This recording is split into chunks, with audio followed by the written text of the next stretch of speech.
Good evening भाई लोग, good evening. चलो जल्दी से बता दो कि ऑडियो और वीडियो क्लियर है कि नहीं।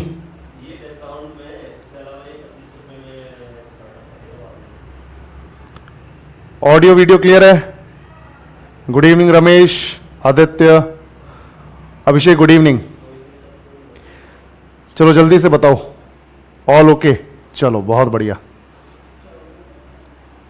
शुरू करें। ठीक है, तो आज हमारा टॉपिक देखो भाई, आज हमारा टॉपिक है natural vegetation in India. Bharat में प्राकृतिक वनस्पति, ये हमारा टॉपिक है। इंडियन ज्योग्राफी चल रहा है हमारा एटीएम में। सॉइल्स हमने कल कर लिया था। आज हमारे पास नेचुरल वेजिटेशन इन इंडिया यानी प्राकृतिक वनस्पति है, और बहुत इंपॉर्टेंट टॉपिक है। क्वेश्चंस आए हुए हैं बढ़िया, और उनको डिटेल में देखेंगे। डिटेल्ड सॉल्यूशन दूंगा तुम्हें, यहां पे डिटेल्ड एक्सप्लेनेशन दूंगा ताकि तुम्हें समझ में आए। ठीक है, तो ये क्या है बच्चों? ये है अपना प्राकृतिक वनस्पति। नेचुरल वेजिटेशन का मतलब है प्राकृतिक। आहा, ये पेन नहीं चल रहा भैया, रुक जाओ भाई।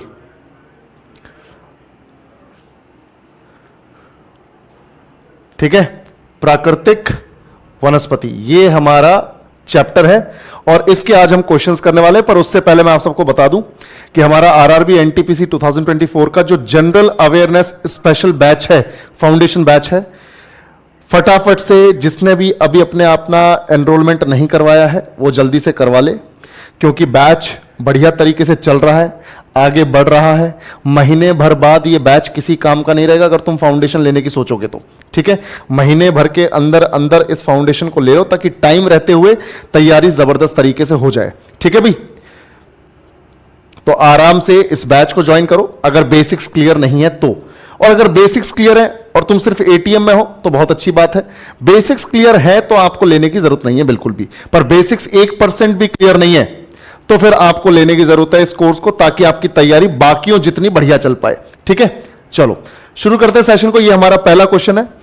Tropical evergreen forests are found in which of the following states of India? उष्णकटिबंधीय सदाबहार वन भारत के निम्नलिखित में से किस राज्य में पाए जाते हैं? अब अगर बेसिक्स जिसके क्लियर हैं वो जवाब दे पाएगा, बाकी डिटेल्ड एक्सप्लेनेशन मैं आपको दूंगा। जल्दी से देखो।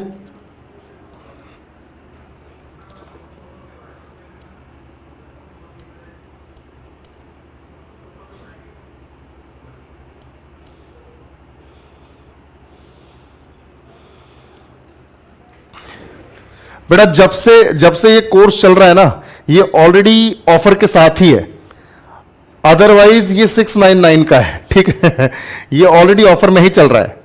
चलो तो देखो, केरल, आंसर क्या है? केरल। केरल वो स्टेट है जहां पर आपको उष्णकटिबंधीय सदाबहार वन यानी ट्रॉपिकल एवरग्रीन फॉरेस्ट देखने को मिलेंगे।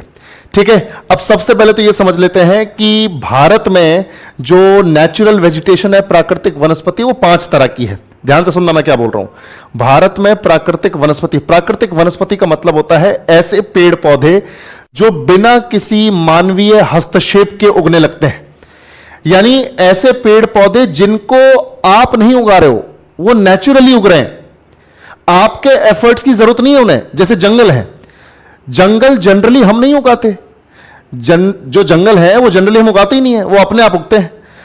ठीक है भाई, तो प्राकृतिक वनस्पति का मतलब है ऐसे पेड़ पौधे जो बिना ह्यूमन इंटरफेरेंस के, ठीक है, अपने आप ग्रो होने लग जाए, वो नेचुरल वेजिटेशन। और इस तरह से हम लोग जंगलों को मेनली इस कैटेगरी में रखते हैं। और जंगल होते हैं 5 प्रकार के। वो 5 प्रकार के जो फॉरेस्ट्स हैं वो किसी ना किसी क्वेश्चन में हमारे आते रहेंगे, और मैं डिटेल में आपको एक्सप्लेनेशन देता रहूंगा। तो जैसे ये जो 5 तरह के फॉरेस्ट हैं, पहले तो वो बता देता हूं। जैसे अपने ये है ट्रॉपिकल एवरग्रीन फॉरेस्ट्स, जैसे ये क्वेश्चन इसी से रिलेटेड है। ट्रॉपिकल एवरग्रीन यानी कि उष्णकटिबंधीय सदाबहार वन, है ना भाई, उष्णकटिबंधीय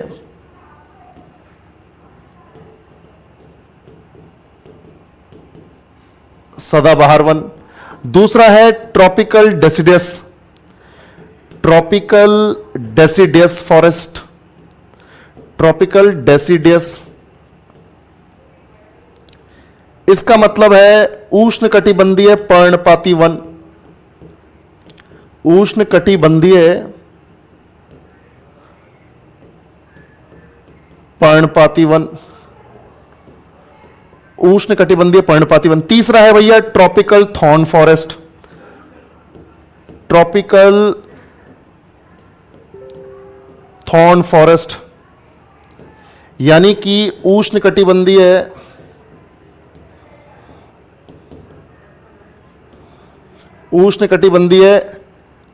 कांटेदार वन, ठीक है। और उसके बाद चौथा है मोंटेन फॉरेस्ट, मोंटेन फॉरेस्ट, इसमें हो जाएगा मोंटेन फॉरेस्ट में पर्वतीय वन, है ना, पर्वतीय वन। और लास्ट में है बच्चों स्वैम्प फॉरेस्ट। स्वैम्प फॉरेस्ट का मतलब है दलदली वन, जो दलदली जमीन पर उगते हैं, दलदली वन। तो ये पांच तरह की प्राकृतिक वनस्पति बेटा, बिल्कुल बिल्कुल। अच्छा मैं तुम्हें बता देता हूं कुछ चीजें मैं आपको अभी बता देता हूं, कुछ लोगों को शायद आज पता नहीं चला। ध्यान से सुनो दिलीप, अभी क्लास शुरू हुई है, बस मैं आप सबको बता देता हूं कि हमारी 1 बजे, दोपहर को 1 बजे हो रही है ज्योग्राफी की क्लास। ज्योग्राफी की क्लास आज से शुरू हो चुकी है, इंडियन ज्योग्राफी हमने शुरू कर दी है। तो एक क्लास अपनी हो गई है, लेक्चर ऑलरेडी रिकॉर्ड हो चुका है। जिन्होंने नहीं देखा था, कम बच्चे आए थे शायद, उनको पता नहीं था, तो वो क्लास देख लेना। एक तो 1 बजे हो गई है दोपहर को इंडियन ज्योग्राफी की पहली क्लास। दूसरा अपनी हिस्ट्री चली रही है, और जब हिस्ट्री चल ही रही है तो हिस्ट्री के खत्म होते कुछ दिनों में हिस्ट्री खत्म हो जाएगी, 8-10 दिन में। उसके बाद जो है अपनी स्टैटिक जीके यहां पे चालू हो जाएगी, ठीक है, अपनी स्टैटिक जीके चालू हो जाएगी।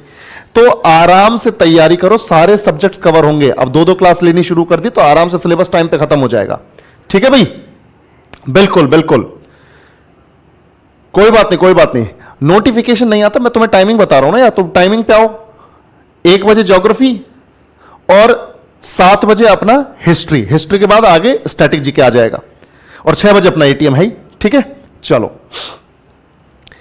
ध्यान से देखो, जितने भी हमारे फाउंडेशन वाले हैं उनके लिए ये अनाउंसमेंट था कि ज्योग्राफी 1 बजे होगी, और अपनी हिस्ट्री जो है वो चल रही है, हिस्ट्री अपनी चल रही है 7 बजे। और जो भी हमारे एटीएम के बच्चे हैं जिन्होंने फाउंडेशन नहीं लिया, आज क्लासेस जो है हिस्ट्री की 5 क्लासेस और ज्योग्राफी की शुरुआती 5 क्लासेस आप लोगों के लिए ओपन रहेंगी। आप जाके देख सकते हो कि किस तरह की क्लासेस चल रही है। अगर आपको सही लगता है तो आप कोर्स में एनरोल हो जाना, आपके लिए डेमो के तौर पर रखे 5-5 सेशंस हिस्ट्री और ज्योग्राफी के, ठीक है।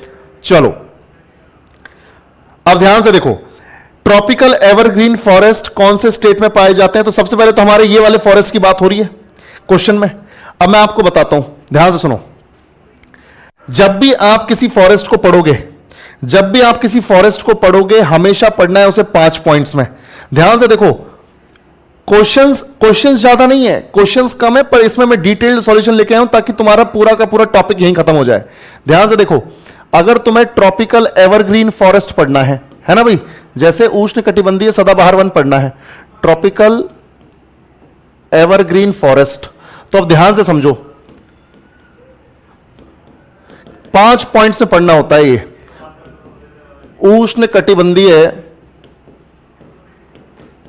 उष्णकटिबंधीय सदाबहार वन 5 पॉइंट्स में पढ़ना है। और ये सारे के सारे जो जंगल हैं, सारे के सारे जो फॉरेस्ट हैं बच्चों, ये इन्हीं 5 पॉइंट्स में आपको कवर करने हैं, ये इन्हीं 5 पॉइंट्स में कवर करने हैं। और ये 5 पॉइंट्स कौन कौन से हैं? ध्यान से देखो, पहला पॉइंट है कि सर ये जंगल पाए कहां जाते हैं, यानी क्षेत्र, यानी कि रीजन, ये कहां पाए जाते हैं, ठीक है। दूसरा, जहां ये पाए जाते हैं तो इनके पाए जाने के लिए कितनी वार्षिक वर्षा चाहिए, एनुअल रेनफॉल कितनी चाहिए, वार्षिक वर्षा कितनी चाहिए, ठीक है। तो वार्षिक वर्षा यानी एनुअल रेनफॉल, ठीक है, एनुअल रेनफॉल कितनी चाहिए। और ये एवरेज है, एवरेज एनुअल रेनफॉल यानी वार्षिक जो औसत वर्षा है वो, ठीक है। तो यहां पे लिख देते हैं औसत वार्षिक वर्षा कितनी चाहिए, यानी एवरेज कितनी चाहिए साल भर में।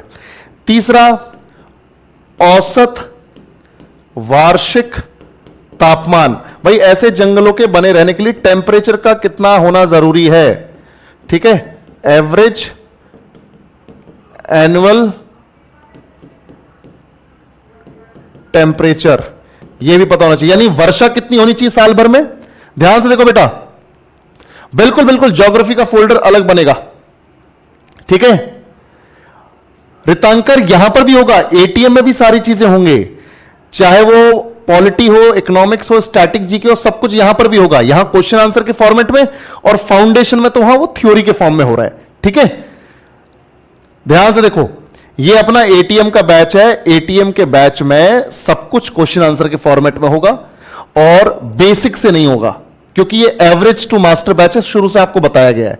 बेसिक्स आपको थोड़े बहुत पता होने चाहिए, पर अगर आपको थ्योरी पढ़नी है बेसिक से एडवांस, तो फिर आपको वो फाउंडेशन बैच लेना पड़ेगा बच्चे, ठीक है। यहां तो क्वेश्चन आंसर के फॉर्मेट में सारे सब्जेक्ट्स हो ही रहे, स्टैटिक जीके भी होगा यहां पर।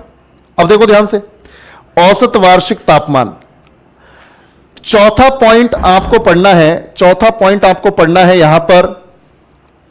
ध्यान से देखो,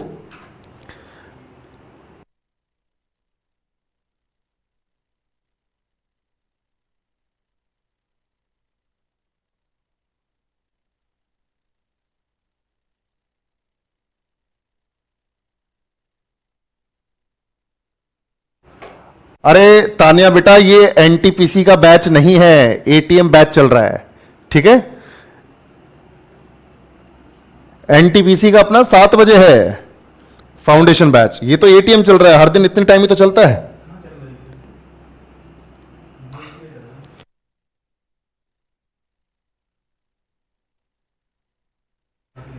अब देखो भाई, फोर्थ पॉइंट क्या अपना, फोर्थ पॉइंट है यहां पर कि भैया यहां पर फीचर्स क्या है, विशेषता क्या है उस जंगल की, ठीक है। विशेषता क्या है उस जंगल की, विशेषता क्या है, फीचर्स क्या है, खास बात क्या है। तो देखो, एक क्वेश्चन भले लंबा हो सकता है अभी, पर कोई दिक्कत वाली बात नहीं है। बिल्कुल दिलीप, सब कुछ होगा, सब कुछ होगा। अभिषेक, आरआरबी बैच में ऑलरेडी है तो यार एनटीपीसी लेने की जरूरत नहीं है, ठीक है। आरआरबी तो पूरा बैच है जबरदस्त। बाकी अगर तेरे को ज्यादा दिक्कत आ रही है तो फिर तू ले सकता है, ठीक है। बहुत ज्यादा दिक्कत आ रही है तो ले सकता है, कोई इशू नहीं है। चलो, और लास्ट में देखना है स्पीशीज, यानी कि कौन से पेड़ या कौन सी प्रजाति यहां पर उगती हैं, पेड़ों की कौन सी प्रजाति यहां पर उगती हैं, स्पीशीज कौन कौन सी उगती हैं। तो इन 5 पॉइंट्स में आपको सारे इन जंगलों को कवर करना है, हर जंगल को 5 पॉइंट्स में कवर करना है। क्षेत्र, average annual rainfall, average annual temperature, features और स्पीशीज। अब फटाफट से ट्रॉपिकल एवरग्रीन फॉरेस्ट को देखो ध्यान से। जैसे ये जो ट्रॉपिकल एवरग्रीन फॉरेस्ट है, ये पाया जाता है सबसे पहले तो देखो वेस्टर्न घाट्स में, ये वेस्टर्न घाट्स, पश्चिमी घाट, तो पश्चिमी घाट में पाया जाता है, पश्चिमी घाट में पाया जाता है, ठीक है। और पश्चिमी घाट में भी, क्योंकि ये तो पहाड़ियां हैं, तो पश्चिमी घाट में भी जो पश्चिमी घाट का पश्चिमी स्लोप है, पश्चिमी ढलान है, वहां पर पाया जाता है, पश्चिमी घाट के भी पश्चिमी ढलान पर। तो भैया पहला रीजन तो हो गया वेस्टर्न घाट्स, पश्चिमी घाट। तो वेस्टर्न घाट्स का वेस्ट स्लोप, यानी पश्चिमी घाट का पश्चिमी ढलान, ये पहला एरिया हो गया। दूसरा एरिया, ये वाले जंगल ट्रॉपिकल एवरग्रीन फॉरेस्ट कहां पाए जाते हैं, ये पाए जाते हैं नॉर्थ ईस्ट में, ठीक है। ये कहां पाए जाते हैं बच्चों, ये पाए जाते हैं नॉर्थ ईस्ट में। यहां पर पाए जाएंगे, देखो ध्यान से, यहां पर पाए जाएंगे, यहां पर पाए जाएंगे, यहां पर, इस तरह से ये पाए जाते हैं, ठीक है, इस तरह से पाए जाते हैं। तो नॉर्थ ईस्ट के इलाके में भी पाए जाते हैं, तो हम यहां लिख सकते हैं कि नॉर्थ ईस्ट में भी पाए जाते हैं, नॉर्थ ईस्ट यानी उत्तर पूर्वी राज्यों में, नॉर्थ ईस्ट स्टेट्स में भी पाए जाते हैं। बिल्कुल भी ये मत सोचना कि सर आप तो एक क्वेश्चन में इतना एक्सप्लेन कर रहे हो, बेटा ये सीधा सीधा ये मान के चलो तुम्हारा टॉपिक हो रहा है यहां पर, ठीक है। बिल्कुल। तो सब्र रखो, 8-9 क्वेश्चंस लेके आया हूं, पूरा टॉपिक ही खत्म है उनमें, ठीक है। North east states. और तीसरा रीजन है अपना अंडमान एंड निकोबार आइलैंड्स। कौन सा रीजन है भाई लोग? Andaman and Nicobar islands. Andaman and Nicobar islands, तो यहां पे लिख देते हैं Andaman and Nicobar islands. Andaman and Nicobar islands, तो ये तो हो गया भैया अपना क्षेत्र। और तुम देखो वेस्टर्न घाट्स में है, तो वेस्टर्न घाट्स तो गुजरात, महाराष्ट्र, गोवा, कर्नाटक, केरल में भी फैला हुआ है। तो मतलब केरल सही आंसर था अपना, ठीक है, केरल सही आंसर था। ट्रॉपिकल एवरग्रीन फॉरेस्ट यहीं तो पाए गए 3 जगह पर। और उसके बाद इनके बने रहने के लिए कितनी वार्षिक वर्षा चाहिए औसतन? तो भैया वार्षिक वर्षा चाहिए 200 से 250 सेंटीमीटर। यानी पूरे भारत में अगर तुम मौसिन राम को छोड़ दो, मेघालय में अगर मेघालय के मौसिन राम को, चेरापूंजी को छोड़ दो, तो उनके अलावा पूरे भारत में सबसे ज्यादा बारिश यहीं होती है। यानी ये जंगल वहां पाए जाते हैं जहां पर बढ़िया बारिश हो। ये जंगल वहां पर पाए जाते हैं जहां पर बढ़िया बारिश हो। बिल्कुल कुणाल, अरुणाचल में बर्फ है भाई, अरुणाचल में ग्लेशियर्स हैं, बर्फ है, ठीक है, तो वहां पर नहीं मिलेंगे। वार्षिक वर्षा 200 से 250 सेंटीमीटर। और अगर औसत वार्षिक तापमान की तुम बात करोगे भाई, तो मॉडरेट चाहिए, मॉडरेट तापमान चाहिए। मॉडरेट का मतलब होता है ना तो बहुत ज्यादा ना बहुत कम। जैसे हम लोग जब एसी चलाते हैं गर्मियों में, तो हम देखते हैं कि यार 20, 21, 22 डिग्री ठीक है अपना, उसे बोलते हैं मॉडरेट, है ना। 21, 22, 23 करके रखते हैं अपने एसी के टेम्परेचर को, तो उसे बोलते हैं मॉडरेट टेम्परेचर। ना बहुत ज्यादा सर्दी ना बहुत ज्यादा गर्मी। तो यहां पे टेम्परेचर होगा बच्चों 22 डिग्री सेल्सियस या उससे थोड़ा सा ज्यादा, ठीक है, थोड़ा सा ज्यादा। यानी अब 22 से थोड़ा सा ज्यादा का मतलब ये नहीं है कि 23, 24, 25, 26, 27, 28, 29 तक जा रहा है। 22 से 23 हो जाए, 23 से 24 हो जाए बस, ठीक है। तो 22 डिग्री सेल्सियस या उससे थोड़ा ज्यादा। विशेषता देखो भाई, विशेषता फीचर्स क्या है? पहला फीचर यह है कि यह हमेशा सदाबहार रहते हैं, हमेशा सदाबहार रहते हैं, हमेशा सदाबहार यानी एवरग्रीन रहते हैं, एवरग्रीन। अब यार हमेशा कैसे ये जंगल जो है ग्रीन रह सकते हैं, सदाबहार रह सकते हैं? उसके पीछे रीजन है, उसके पीछे रीजन ये है कि यहां पर जितने भी पेड़ पौधे पाए जाते हैं इन जंगलों में, वो कभी भी एक साथ अपनी पत्तियां नहीं गिराते। कभी किसी टाइप के पेड़ पौधों की पत्तियां गिरेंगी तो बाकी मेंटेन रहेंगी, कभी किसी टाइप के पेड़ पौधों की पत्तियां गिरेंगी बाकी मेंटेन रहेंगी। यानी एक टाइम पर एक ही प्रकार के पेड़ पौधों की पत्तियां गिरेंगी, बाकी सब मेंटेन रहेंगी। इसका मतलब है कि हमेशा साल भर हरी भरी दिखाई देंगे ये तो याद रखना, एक साथ पत्तियां नहीं गिराते, ये एक साथ पत्तियां नहीं गिराते, इसीलिए ये एवरग्रीन रहते हैं। समझ में आया बेटा? उसके बाद तीसरा, एक साथ पत्तियां नहीं गिराते हैं, ठीक है। तीसरा पॉइंट ध्यान से देखना बेटा, तीसरा पॉइंट क्या है? बहुत ही घने जंगल हैं, बहुत ही घने जंगल हैं, डेंस फॉरेस्ट हैं, बहुत ही घने जंगल यानी डेंस फॉरेस्ट। यानी इतने डेंस हैं भैया कि कई बार तो पृथ्वी तक सूरज की किरणें नहीं पहुंच पाती, सूरज की किरणों को ये जंगल रोक लेते हैं, बहुत ही घने जंगल। और चौथा फीचर ये है कि ये लेयर्ड ट्रीज हैं। लेयर्ड ट्रीज यानी कि यहां पे लेयर्ड ट्रीज हैं, इसका मतलब है परतदार पेड़ हैं यहां पर। कैसे?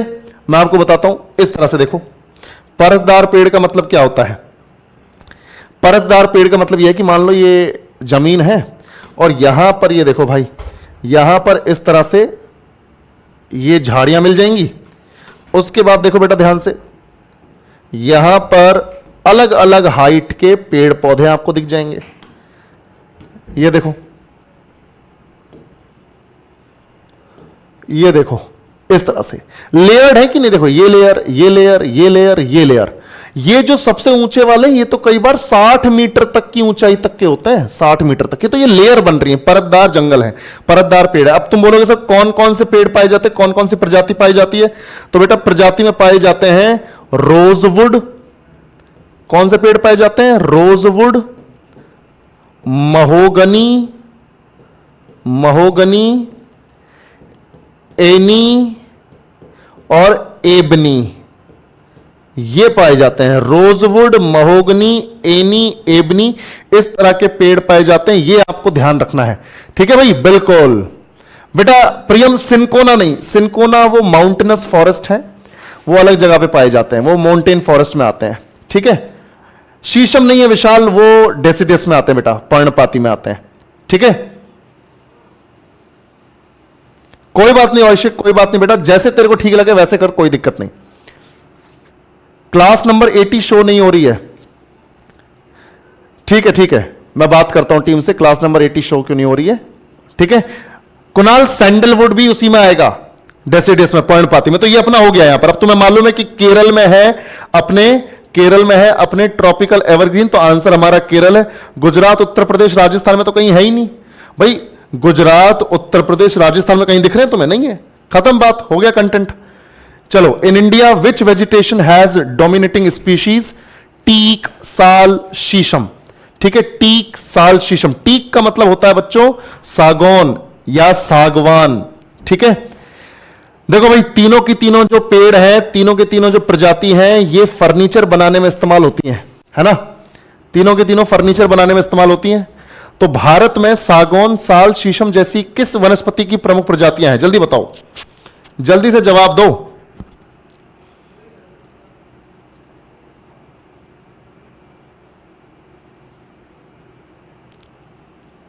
बिल्कुल बिल्कुल बिल्कुल, एनटीपीसी खरीद सकते हो क्योंकि वहां ज्योग्राफी शुरू हुई है।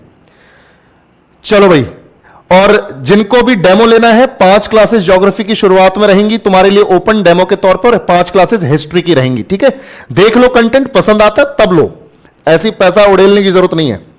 तो देखो ये ध्यान से, अब यहां पर मैं आपको बताता हूं ये कौन से फॉरेस्ट को बिलोंग करते हैं। जैसे कि आप जवाब दे भी रहे हो, tropical deciduous forest, tropical deciduous forest को बिलोंग करते हैं। ध्यान से देखो, उष्णकटिबंधीय पर्णपाती वन।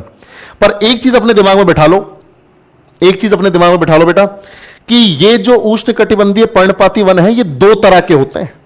ये 2 तरह के होते हैं भाई।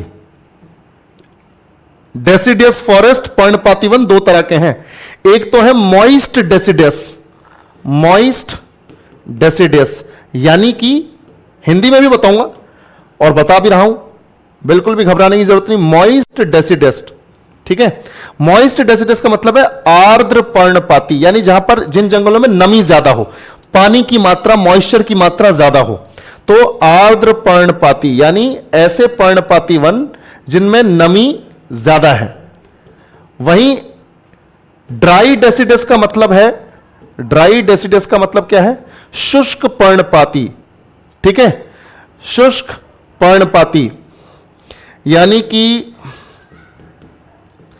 जिनमें नमी की कमी होती है, ठीक है, जो थोड़े सूखे से होते हैं। तो ये 2 तरह के होते हैं। अब दोनों तरह को पढ़ेंगे हम, ठीक है भाई, दोनों तरह को पढ़ेंगे हम, मॉइस्ट डेसिडस, ड्राई डेसिडस, ठीक है। ध्यान से देखो, तो सबसे पहले अपने पास मॉइस्ट डेसिडस, मैं दोनों लिख देता हूं यहां पर, है ना। एक तो हमें वो 5 पॉइंट्स तो लिखने ही है, 5 पॉइंट्स तो लिखने हैं। जैसे अपने ये हो गए ट्रॉपिकल डेसिडस, दोनों को एक साथ कवर कर लेते हैं कंपेयर करते हुए, अभी समझ में आ जाएगा बेटा। बस थोड़ा सा पेशेंस बनाए रखो, अपने पास टाइम है, आराम से सारे क्वेश्चंस हो जाएंगे। ट्रॉपिकल डेसिडस फॉरेस्ट, ठीक है।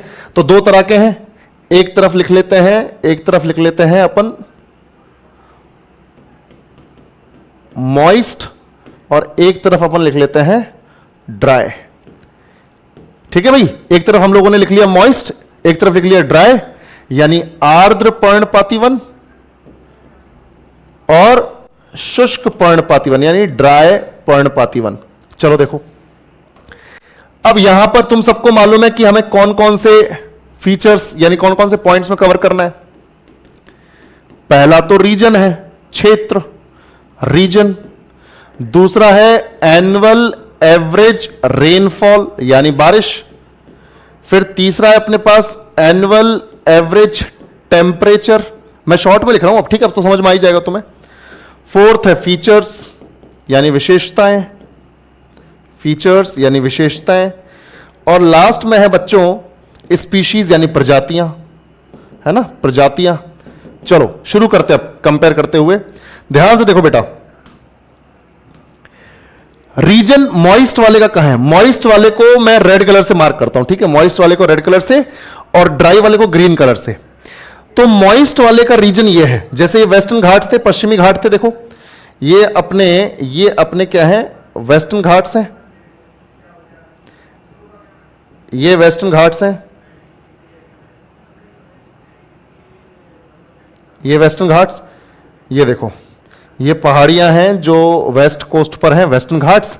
तो भाई मैंने तुम्हें अभी बताया कि भाई ये जो अपना वेस्टर्न स्लोप है, वेस्टर्न घाट्स का, पश्चिमी घाट का जो वेस्ट स्लोप है, पश्चिमी ढलान, यहां तो ट्रॉपिकल एवरग्रीन है। पर जो ईस्टर्न स्लोप है बेटा, ये जो ईस्टर्न स्लोप है, पूर्वी ढलान है, इस पर आपको देखने को मिलेंगे मॉइस्ट डेसिडियस। कौन से देखने को मिलेंगे? Moist deciduous. ठीक है भाई, मॉइस्ट डेसिडियस। तो यहां पे लिख देते हैं रीजन क्या हो गया? पहला रीजन तो हो गया वेस्टर्न घाट्स का ईस्ट स्लोप, है ना। वेस्ट स्लोप पर तो एवरग्रीन है, ईस्ट स्लोप पर वेस्टर्न घाट्स के क्या है अपने? Moist deciduous. दूसरा रीजन क्या है? हिमालयाज की तलहटी, हिमालय की तलहटी। ध्यान से देखो, हिमालय की तलहटी क्या है? ये देखो ध्यान से, यहां पर ये पूरा हिमालयाज यहां पर खत्म हो जाता है, तो हिमालयाज की तलहटी, हिमालयाज की तलहटी, ये पूरा जो हिमालय की तलहटी वाला क्षेत्र है यहां पर आपको देखने को मिल जाएंगे। तो ये हो गया दूसरा, फुट हिल्स ऑफ हिमालयाज, है ना, अंग्रेजी में लिख देते हैं फुट हिल्स यानी तलहटी, फुट हिल्स ऑफ हिमालयाज, ये रीजन हो गया फुट हिल्स ऑफ हिमालयाज। इधर हो गया ईस्ट स्लोप वेस्टर्न घाट्स का। फिर एक तीसरा रीजन बताता हूं, तीसरा रीजन देखो, तीसरा रीजन है नॉर्थ ईस्ट के कुछ इलाके, थोड़ा थोड़ा नॉर्थ ईस्ट में भी है, जहां पे एवरग्रीन है वहां पर थोड़ा थोड़ा मॉइस्ट डेसिडस भी है, थोड़ा थोड़ा मॉइस्ट डेसिडस भी है, थोड़ा थोड़ा, ठीक है, एवरग्रीन के साथ थोड़ा थोड़ा मॉइस्ट डेसिडस भी है। चलो ठीक है, तो ये नॉर्थ ईस्टर्न स्टेट्स भी हो जाएंगे, नॉर्थ ईस्ट स्टेट्स। और थोड़ा सा इलाका ओडिशा का है। ओडिशा का जो तटीय क्षेत्र है ना, यहां पे बारिश होती रहती है ठीक ठाक, यहां पे ठीक ठाक बारिश होती रहती है, तो ये जो तटीय क्षेत्र है यहां पर भी आपको देखने को मिल जाएंगे, ठीक है। तो ओडिशा चौथा रीजन हो जाएगा, ओडिशा। चलो बेटा, ये हो गया। अच्छा, उसका देखो ड्राई। अब भाई तुम सबको मालूम है कि ट्रॉपिकल एवरग्रीन कहां पर है, अब तुम्हें मालूम है मॉइस्ट डेसिडस कहां पर है। तो जो एरिया बच गया इधर वाला, ये जो एरिया बच गया, सबसे बड़ा एरिया जो बच गया, यहां पर है ड्राई डेसिडस। यहां पूरा ड्राई डेसिडस फैला हुआ है, पूरा ड्राई डेसिडस। तो ड्राई डेसिडस कहां कहां पर है? देखो ड्राई डेसिडस आपको दिख जाएगा, ग्रीन कलर से मार्क करते हैं, यूपी में, बिहार में, झारखंड में, छत्तीसगढ़ में, उधर अपना ये मध्य प्रदेश में, महाराष्ट्र में, ठीक है, तेलंगाना में, आंध्र प्रदेश में, ये सब क्या है भाई? पूरा का पूरा ड्राई डेसिडस। इतना बड़ा इलाका ये ड्राई डेसिडस। तो हम यहां लिख सकते हैं, हम यहां पर लिख सकते हैं भाई, ध्यान से देखो, यहां पे हम लिख सकते हैं रीजन क्षेत्र में कि उत्तर भारत व प्रायद्वीपीय भारत का बड़ा हिस्सा, है ना भाई, प्रायद्वीपीय भारत का, यानी नॉर्थ इंडिया और पेनिनसुलर इंडिया का बड़ा एरिया, उत्तर भारत व प्रायद्वीपीय भारत का बड़ा हिस्सा। ठीक है बच्चों, चलो ये हो गया, एक तो ये हो गया। दूसरा, यहां पर तुम्हें स्टेट्स तो तुम्हें याद हो ही जाएंगे, अब उत्तर भारत और प्रायद्वीपीय भारत का बड़ा हिस्सा यानी स्टेट्स याद हो जाएंगे। अब एनुअल एवरेज रेनफॉल इनको कितनी चाहिए भाई? ये आर्द्र है। मुझे एक बात बताओ, कमेंट सेक्शन में बताना, सब लोग कमेंट सेक्शन में बताओ मुझे, आर्द्र वाले में बारिश ज्यादा चाहिए या ड्राई वाले में, यानी कि मॉइस्ट डेसिडस में ज्यादा बारिश चाहिए या ड्राई में? मॉइस्ट या ड्राई में किस में से बारिश ज्यादा चाहिए? जल्दी बताओ। तभी तो झारखंड तो लगाया हुआ है ना। मॉइस्ट में ज्यादा बारिश चाहिए, है ना। तो यहां पर जो बारिश है देखो ध्यान से, एवरग्रीन से थोड़ी कम है, जैसे एवरग्रीन 200 से 250 है, 200 से 250 है। तो यहां पर बच्चों बारिश कितनी देखो, यहां पर बारिश है 100 से 200 सेंटीमीटर। भाई 200 सेंटीमीटर से ऊपर चली गई वो तो ट्रॉपिकल एवरग्रीन हो जाएगा ना फिर। तो ये 100 से 200 है, और ये 100 तो हो नहीं सकती, ये 100 से कम होगी। तो ये 70 से 100, 70 से 100, ठीक है, 70 से 100 सेंटीमीटर। तो आई होप आपको समझ में आ रहा है, 70 to 100 ड्राई में और 100 to 200 मॉइस्ट में। क्लियर? बिल्कुल नहीं, देखो चाहिए नहीं, मतलब कि बारिश किसमें ज्यादा होगी, बारिश किसमें ज्यादा होगी, ठीक है, बिल्कुल बारिश किसमें ज्यादा होगी, तभी तो ये मॉइस्ट होगा, तभी तो ये आर्द्र होगा। फिर एनुअल एवरेज टेम्परेचर, वार्षिक औसत तापमान। अब तापमान देखो, मुझे एक बात बताओ, जहां पर मॉइस्चर ज्यादा है वहां पर टेम्परेचर ज्यादा होगा कि कम होगा, जल्दी से बताओ। जहां पर मॉइस्चर ज्यादा है, पानी ज्यादा है, वहां पे टेम्परेचर हाई होगा कि लो, हाई और लो, हाई और लो, जल्दी बताओ कमेंट सेक्शन में।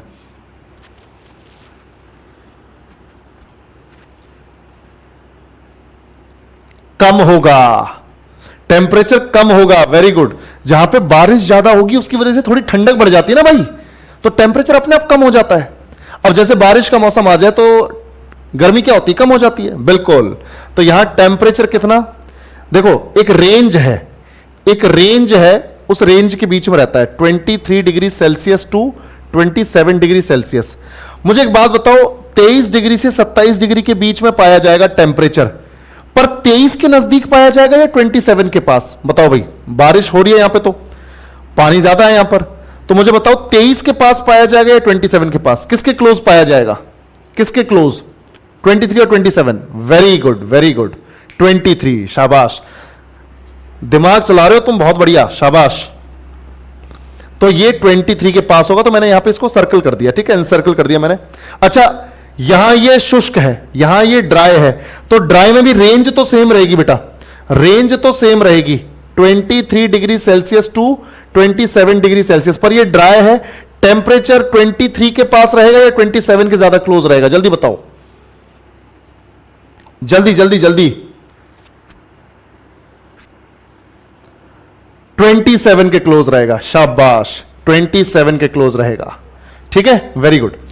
अब अगर इनके फीचर्स की बात करें तो देखो ध्यान से, ये जो मॉइस्ट डेसिडस है ना बेटा, मॉइस्ट डेसिडस जो है, यानी आर्द्र पर्णपाती वन जो है, ये बारिश ड्राई वाले के कंपैरिजन में ज्यादा रिसीव कर रहे हैं, ड्राई वाले के कंपैरिजन में ज्यादा रिसीव कर रहे हैं बारिश। तो यहां पर क्या है ना, मॉनसून जितना भी इंडिया में आता है उसका बहुत बड़ा हिस्सा इस इलाके में होता है। मॉनसून जब इंडिया में आता है, बारिश जब इंडिया में आती है, जैसे अभी मॉनसून का सीजन चल रहा है, तो बहुत बड़ा हिस्सा मॉनसून का यहां पर होता है, इस इलाके में। तो इसीलिए इन जंगलों को मॉइस्ट डेसिडस, ये जो एरिया है, ध्यान से देखना, मॉइस्ट डेसिडस, ये जो एरिया है यहां पर, मॉइस्ट डेसिडस, ये वाला जो एरिया है, मॉइस्ट डेसिडस, यहां पर ज्यादा बारिश रिसीव होती है, यानी कि हम इन्हें मॉनसून फॉरेस्ट बोल सकते हैं। क्या बोल सकते हैं? मॉनसून फॉरेस्ट, याद रखना, क्योंकि इनमें मॉइस्चर ज्यादा है, इनमें मॉइस्चर ज्यादा है, इनमें मॉइस्चर ज्यादा है, इस वजह से इन्हें हम मॉनसून फॉरेस्ट बोल देते हैं।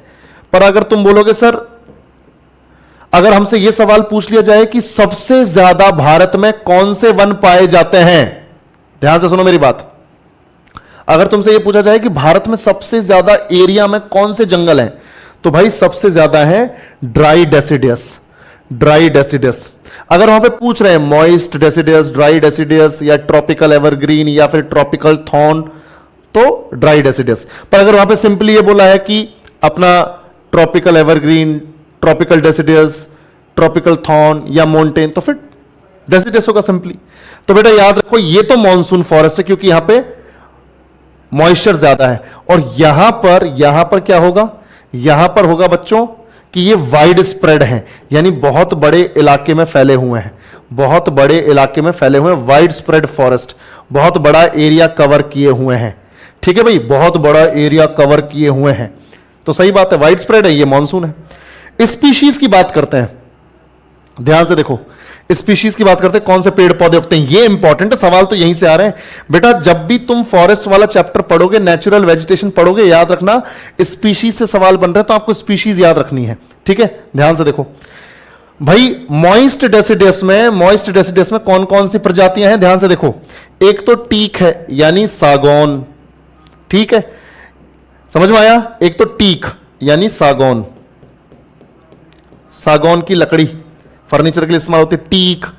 देखो टीक, साल, शीशम, ये हिंदी में भी ऐसे लिखते हैं नाम, ठीक है, यही नाम है। टीक का अलग था तो मैंने लिख दिया, टीक को हिंदी में सागौन बोलते हैं। टीक, साल, शीशम, सैंडलवुड, सैंडलवुड का मतलब चंदन, तो यहां पे हिंदी में भी लिख देता हूं क्योंकि अलग मतलब है यहां पे, चंदन। तो टीक, साल, शीशम, सैंडलवुड ये तो फर्नीचर के लिए इस्तेमाल होते हैं। किसके लिए? फर्नीचर, क्योंकि इनकी जो लकड़ी होती है, जो टिम्बर होता है, वो बहुत ज्यादा हार्ड होती है और ड्यूरेबल होती है, लंबे टाइम तक चलने वाली होती है, इसलिए फर्नीचर के लिए इस्तेमाल होती है। तुम देखो शीशम की लकड़ी का अगर कोई बना हुआ फर्नीचर खरीदोगे तो भैया बहुत लंबा चलेगा वो, बिल्कुल बिल्कुल। तो हार्डवुड होती है और ड्यूरेबल होती है, लंबे टाइम तक चलने वाली। बाकी ये तो चलो 4 फर्नीचर वाले प्रजाति मिल गई, कुछ 4 आम प्रजातियां भी हैं। जैसे यहां पर आपको मिलेगा हुर्रा, हिंदी में भी यही नाम, हुर्रा, महुआ, हुर्रा, महुआ, आमला और कुसुम। कुसुम तो तुम याद कर ही लोगे ससुरो, कुसुम तो तुम याद कर ही लोगे, ठीक है। तो टीक, साल, शीशम, सैंडलवुड, हुर्रा, महुआ, आमला, कुसुम, कर लोगे याद। चलो, बिल्कुल बिल्कुल बिल्कुल, ठीक है। एलशिव पौवा याद आ रहा है बेटा, बिल्कुल। चलो आगे बढ़ते हैं। अब इसमें देखो भाई, ड्राई डेसिडस में कौन कौन से पेड़ पौधे होते हैं? तेंदू, तेंदू ये वही पेड़ है जो इन इलाकों में पाया जाता है जिससे बीड़ी बनती है। अबे तुम लोग बीड़ी वाले कितने लोग हैं भाई यहां पे?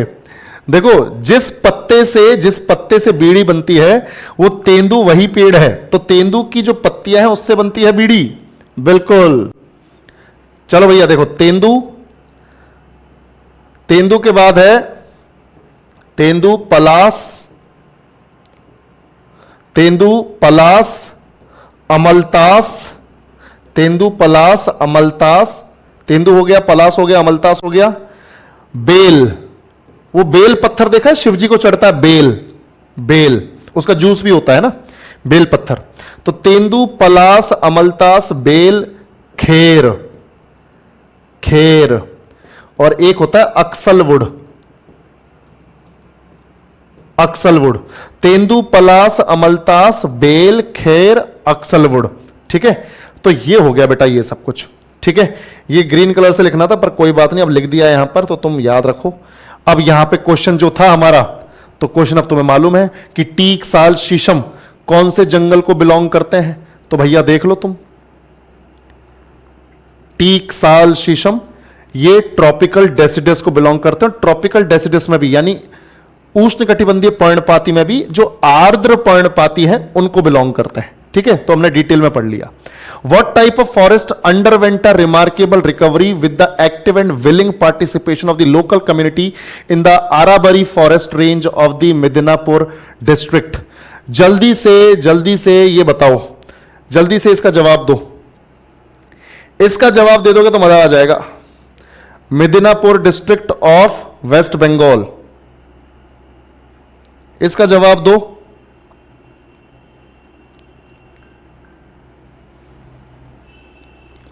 मिदनापुर डिस्ट्रिक्ट,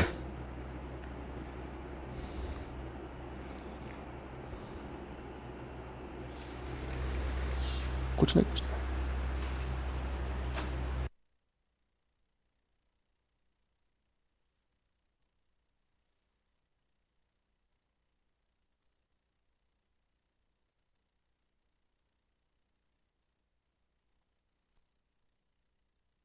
हाँ भाई, जवाब मिला, शाबाश। ये नहीं आता कोई बात नहीं। देखो भाई, व्हाट टाइप ऑफ फॉरेस्ट? तो बेसिकली मिदनापुर जिले में अराबरी वन क्षेत्र में स्थानीय समुदाय की सक्रिय और इच्छुक भागीदारी से किस प्रकार के जंगल में उल्लेखनीय सुधार हुआ? तो बेटा याद रखना, साल वन, साल के पेड़, साल के पेड़। ठीक है, बेसिकली ये देखो, ये अपना वेस्ट बंगाल है। वेस्ट बंगाल में यहां पर है मिदनापुर, वेस्ट बंगाल में यहां पर है मिदनापुर। हमारे कई सारे स्टूडेंट्स वहां से हो भी सकते हैं।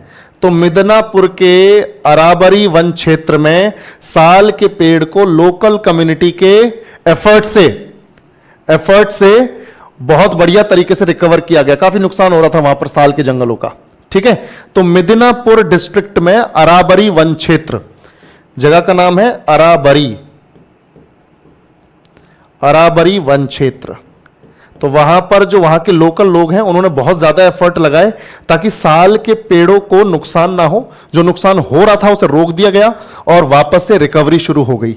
ठीक है भाई, तो साल तुम्हें पता है साल क्या है भाई? साल का पेड़, मुझे बताओ, साल का पेड़ आर्द्र पर्णपाती है यानी मॉइस्ट डेसिडस है या ड्राई डेसिडस है? जल्दी बताओ, जल्दी बताओ भाई, साल कौन सा है? मॉइस्ट और ड्राई, मॉइस्ट और ड्राई। बिल्कुल, आर्द्र भी बोल सकते हो, कोई दिक्कत नहीं। हाँ शाबाश, मॉइस्ट है, मॉइस्ट। अबे ससुरो, जो ड्राई बोल रहे हो देखना जरा, साल ड्राई है क्या? ड्राई तो इधर है। साल कैसा है? आर्द्र है, मॉइस्ट है, ड्राई बोल रहे हैं।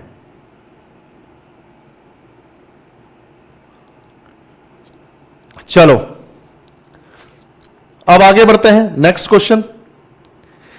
इन India mangrove forests are majorly found in which of the following states? Mangrove forest India में कौन से स्टेट्स में पाए जाते हैं? मैंग्रोव फॉरेस्ट, तो मैंग्रोव फॉरेस्ट पहली बात तो यह दलदली इलाकों में पाए जाते हैं। कहां पाए जाते हैं? दलदली इलाकों में। और दलदली इलाकों का मतलब है जहां पर पानी और जमीन मिलते हों। बिल्कुल बिल्कुल, जहां पे पानी और जमीन मिलते हों। तो पानी और जमीन तो कोस्टल इलाकों में मिलते हैं। तो कोस्टल इलाकों में मिलते हैं तो तेलंगाना और नागालैंड तो वैसे ही गायब हो गए क्योंकि ये तो कोस्टल इलाके हैं ही नहीं इनके पास। तो अब बचा महाराष्ट्र और पश्चिम बंगाल। पर महाराष्ट्र के कोस्टल इलाकों में तो अभी हमने पढ़ा ट्रॉपिकल एवरग्रीन मिलते हैं। तो इसका मतलब यह है, इसका मतलब यह कि बचा क्या? वेस्ट बंगाल। और वेस्ट बंगाल में भी सुंदरवन, वेस्ट बंगाल में भी सुंदरवन। समझ में आया कि नहीं? तो सुंदरवन में पाए जाते हैं मैंग्रोव। क्या पाए जाते हैं बच्चों? मैंग्रोव। अब मैंग्रोव पेड़ कैसे होते हैं मैं आपको बताता हूं। तुमने मैन वर्सेस वाइल्ड देखा है? बियर ग्रिल्स वाला मैन वर्सेस वाइल्ड। तो उस मैन वर्सेस वाइल्ड में तुमने देखा होगा कि कई बार वो अमेजन के जंगलों में चला जाता है, अमेजोन के जंगलों में चला जाता है और वहां पर पेड़ पौधे, वहां पे पूरा पानी है, पानी में जा रखे हैं पेड़ पौधे, जड़े जा रखी पानी में, फिर ऊपर आ रही हैं ऐसे। उन्हीं पे, याद है तुम लोगों ने देखा होगा उसके एपिसोड जहां पे वो उन्हीं पेड़ों के ऊपर सो जाता है। ठीक है भाई? हां, तो वो जो पेड़ पौधे जो पानी के अंदर जा रखे हैं फिर जड़ें बाहर आ रही हैं, एकदम घने जंगल, वही है मैंग्रोव। ठीक है भाई? बिल्कुल बिल्कुल मधु, क्लास होगी फाउंडेशन वाली, क्यों नहीं होगी? हिस्ट्री को आगे बढ़ाएंगे। अब माही गुप्ता क्या बोल रहे हो भाई? दिखा दीजिए। क्या दिखा दे तुमको? बोल रहा सर दिखा दीजिए। देखो भाई ध्यान से, तो यहां पर मैंग्रोव फॉरेस्ट यहां पर पाए जाते हैं। एक तो सुंदरवन में पाए जाते हैं, ठीक है, एक तो सुंदरवन में ध्यान से देखो, नहीं नहीं फाउंडेशन है बेटा, फाउंडेशन है। क्लास होगी 7 बजे, अभी मिलेंगे। ठीक है, गलती से डल गई होगी उसको करेक्ट कर लेंगे।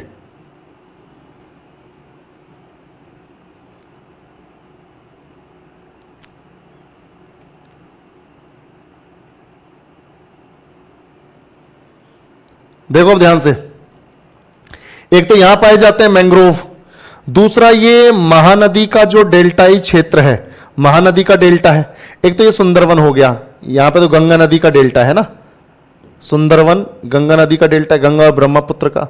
यहां पर ये महानदी का डेल्टा है तो यहां पर भी मिलता है भैया मैंग्रोव। उसके बाद गोदावरी और कृष्णा का डेल्टा है ना, गोदावरी और कृष्णा का डेल्टा यहां पर भी पाए जाते हैं। तो इन इलाकों में पाए जाते हैं अपने मैंग्रोव। डेल्टा समझते हो ना, जहां पे नदी अपना पानी सी में मिलाने को होती है वहां पर सेडिमेंट जमा हो जाते हैं, उसे बोलते हैं डेल्टा।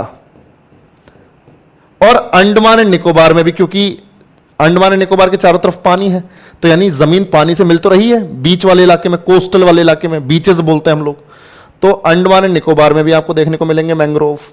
अंडमान एंड निकोबार में भी देखने को मिलेंगे। तो फटाफट से इसके फीचर्स पढ़ ले। मैंने तुम्हें बताया था फीचर्स क्या क्या पढ़ने हैं, है ना। मैंग्रोव फॉरेस्ट है, ये स्वैम्प फॉरेस्ट बोलते हैं ना। क्या बोलते हैं? स्वैम्प यानी दलदली। फटाफट से 5 पॉइंट्स में इसको भी कवर करते हैं। स्वैम्प फॉरेस्ट यानी दलदली वन। दलदली वन, तो दलदली वन में पहला पॉइंट हो जाएगा सबसे पहले तो रीजन। क्या हो जाएगा बच्चों? रीजन। उसके बाद हो जाएगा एनुअल एवरेज रेनफॉल, फिर एनुअल एवरेज टेम्परेचर, और उसके बाद हो जाएगा अपना फीचर्स यानी विशेषताएं। उसके बाद हो जाएगा अपना स्पीशीज यानी प्रजातियां, पेड़ पौधों की कौन सी पाई जाती हैं। तो फटाफट से देखो बेटा, पहला तो हो गया यहां पर रीजन, हमें पता चली गया। एक तो यहां पर आप मान के चलो सुंदरवन डेल्टा, सुंदरवन डेल्टा है ना। दूसरा हो गया महानदी गोदावरी व कृष्णा का डेल्टा, यहां पर भी है। और तीसरा हो गया अंडमान एंड निकोबार, अंडमान एवं निकोबार।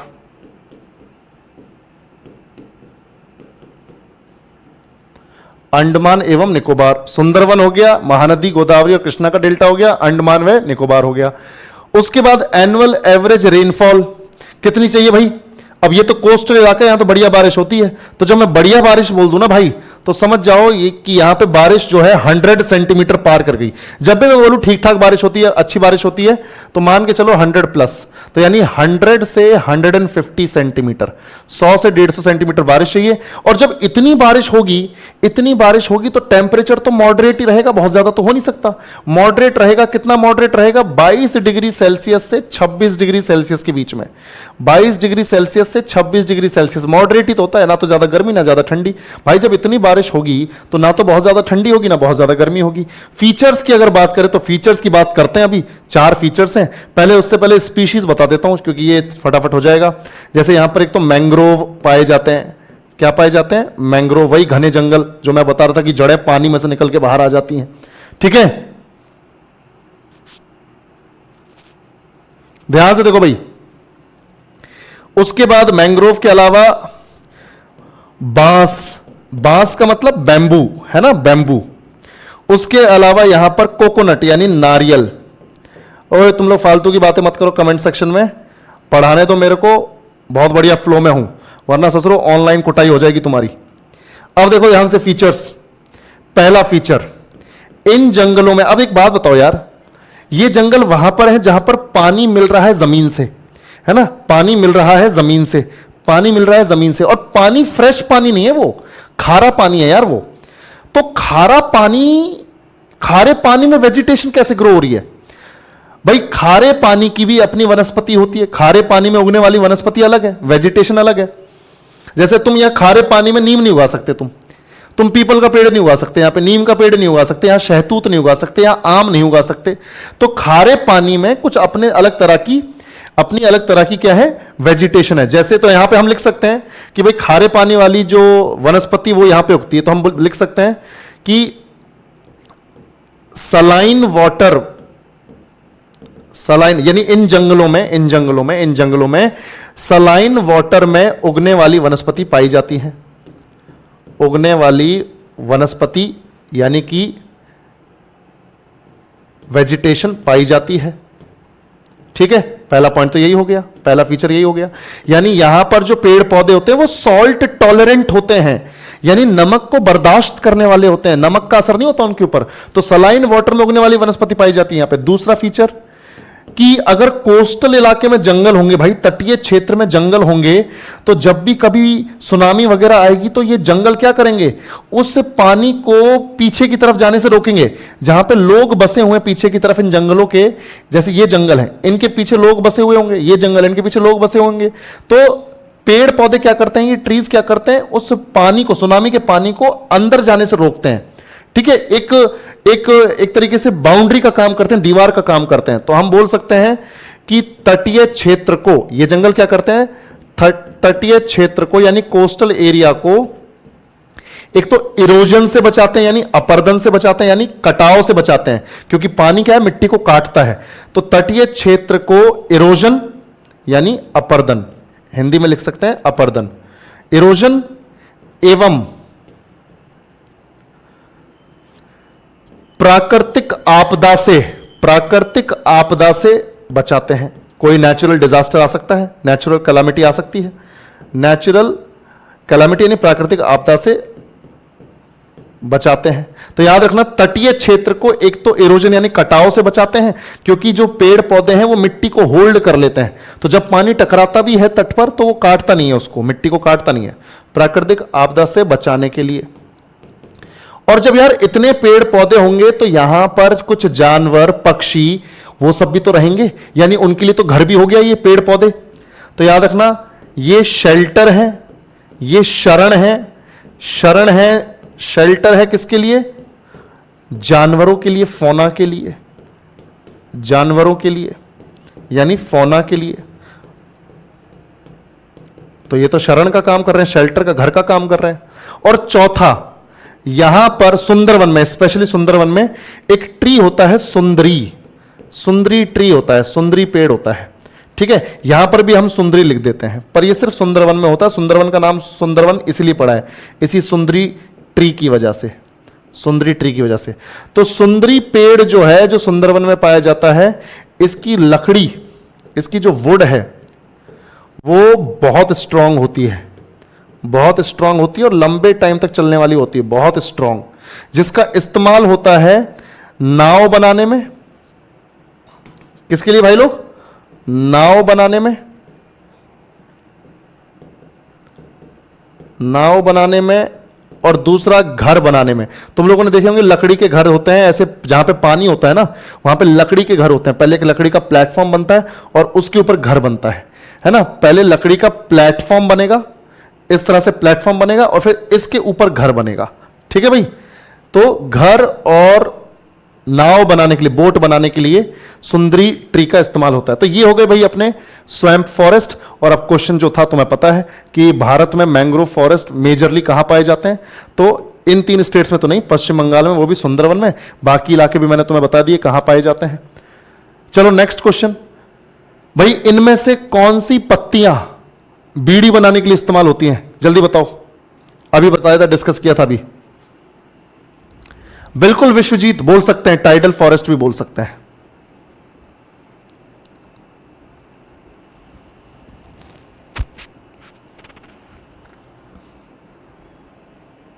बहुत बढ़िया, फाउंडेशन होगा, फाउंडेशन होगा भाई, 7 बजे होगा, गलती से क्लास नहीं लगी होगी। ठीक है, फाउंडेशन होगा, सब लोग 7 बजे मिलेंगे जो भी अपने फाउंडेशन वाले हैं। ठीक है, मतलब थोड़ा 5-10 मिनट लेट शुरू करेंगे पर क्लास होगी। तेंदू लीव्स, तेंदू के पत्ते, ठीक है, तेंदू के पत्ते ये बीड़ी बनाने के लिए इस्तेमाल होते हैं। और मैंने तुम्हें बताया था तेंदू के पत्ते कहां कहां मिलते हैं, बताओ जल्दी से बताओ, कौन कौन से स्टेट्स में मिलते हैं। उत्तर प्रदेश, अब भाई जहां जहां ड्राई डेसिडस है वहां वहां तेंदू के पत्ते हैं। यूपी, बिहार, झारखंड, छत्तीसगढ़, मध्य प्रदेश, महाराष्ट्र, तेलंगाना, आंध्र प्रदेश, इन इलाके में ड्राई डेसिडस यानी शुष्क पर्णपाती वन पाए जाते हैं, तो यहां पे तेंदू मिल जाएगा। ठीक है, चलो, which of the following animal species is special to the Western Ghats. भाई पश्चिमी घाट में कौन सी पशु प्रजाति फेमस है या विशेष रूप से पाई जाती है पश्चिमी घाट में। तो पश्चिमी घाट में पाई जाती है बच्चों, पश्चिमी घाट में पाई जाती है नीलगिरी ताहर या नीलगिरी तहर। यह बेसिकली एक तरह की गोट है, एक तरह की बकरी है। गोट कह लो या इसे शीप की कैटेगरी में डाल दो, भेड़ की कैटेगरी में डाल दो, ठीक है। कहीं पे गोट लिखा हुआ है, कहीं पे शीप लिखा हुआ है, तो बकरी या भेड़ की कैटेगरी में डाल दो इसे। तो नीलगिरी ताहर एक तरह का खास जानवर है जो बकरी या भेड़ की कैटेगरी में शामिल किया जा सकता है, जो सिर्फ पश्चिमी घाट में पाया जाता है, जो पश्चिमी घाट में पाया जाता है साउथ इंडिया में, ठीक है। साउथ इंडिया में केरल, कर्नाटक, और कर्नाटक भी नहीं, केरल और तमिलनाडु वाले इलाके में पाया जाता है नीलगिरी ताहर। कुछ इस तरह का है, देखो इस तरह की है ये एक तरह की बकरी, या इसको तुम भेड़ बोल सकते हो, भेड़ से भी ज्यादा ये बकरी जैसी लग रही है। तो ये है नीलगिरी ताहर, ये सिर्फ वहीं पाई जाती है।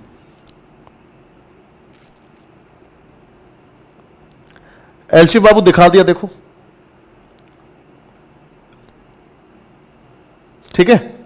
चलो, tundra vegetation is found in, tundra वनस्पति कहां पाई जाती है भाई? टुंड्रा वनस्पति पाई जाती है जहां पर टेम्परेचर बहुत कम होता है, जहां पर बर्फ होती है। तो अब मुझे बताओ, भारत में वो कौन सा इलाका है जहां पर बर्फ होती है? कौन सा क्षेत्र है जहां पर बर्फ होती है, आइस होती है? बताओ जल्दी से, उस इलाके को मार्क कर दो जहां पे बर्फ। भाई मिडिल प्लेन रीजन, मुझे बताओ अपना यूपी, पंजाब, हरियाणा वगैरह में या फिर अपना बिहार वगैरह में मिडिल प्लेन रीजन में पाई जाती है क्या बर्फ? नहीं। वेस्टर्न घाट्स में बर्फ पाई जाती है क्या? नहीं। ईस्टर्न घाट से पाई जाती है क्या? नहीं।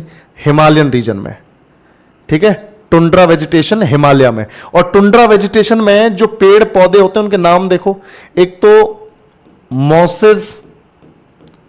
मॉसेस तुमने बायो में पढ़े होंगे, बायोलॉजी में, और लिचेंस या लाइकेंस, ठीक है। मॉसेस एंड लाइकेंस ये टुंड्रा वेजिटेशन की स्पीशीज हैं, ठीक है बच्चों।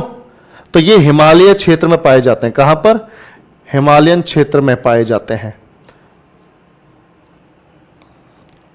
तो यहां पाए जाते हैं टुंड्रा वेजिटेशन। कौन सी वेजिटेशन? टुंड्रा।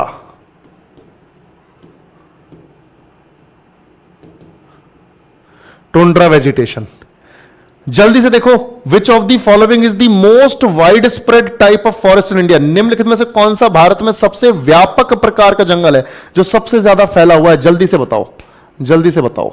ये पढ़ चुके हैं हम, अभी बताओगे तुम, अभी पढ़ चुके हैं। शाबाश, सबसे ज्यादा डेसिडियस, पर्णपाती, वेरी गुड। सबसे ज्यादा ये पाए जाते हैं पूरे भारत में, ठीक है। तो तुम जानते हो मॉइस्ट वाले तो तुम्हें सबको मालूम है कहां पाए जाते हैं?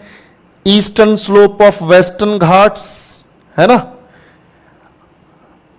फुट हिल्स ऑफ हिमालयाज, यानी हिमालयाज की तलहटी में,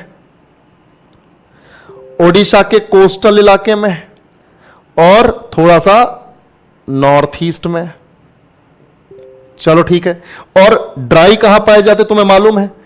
उत्तर प्रदेश, बिहार, झारखंड, मध्य प्रदेश, ठीक है भाई।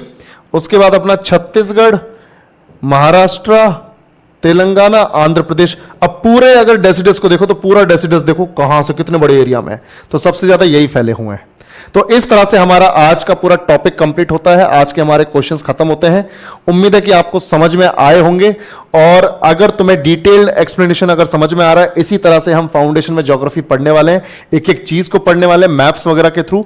तो आप इस बैच में एनरोल हो सकते हैं। जो अभी तक नहीं हुए हैं, बेसिक्स क्लियर नहीं है, फटाफट से ज्वाइन कर लो और जबरदस्त तरीके से तैयारी शुरू कर दो। काफी सारे लोग ऑलरेडी ज्वाइन कर चुके हैं, तैयारी कर रहे हैं, ठीक है।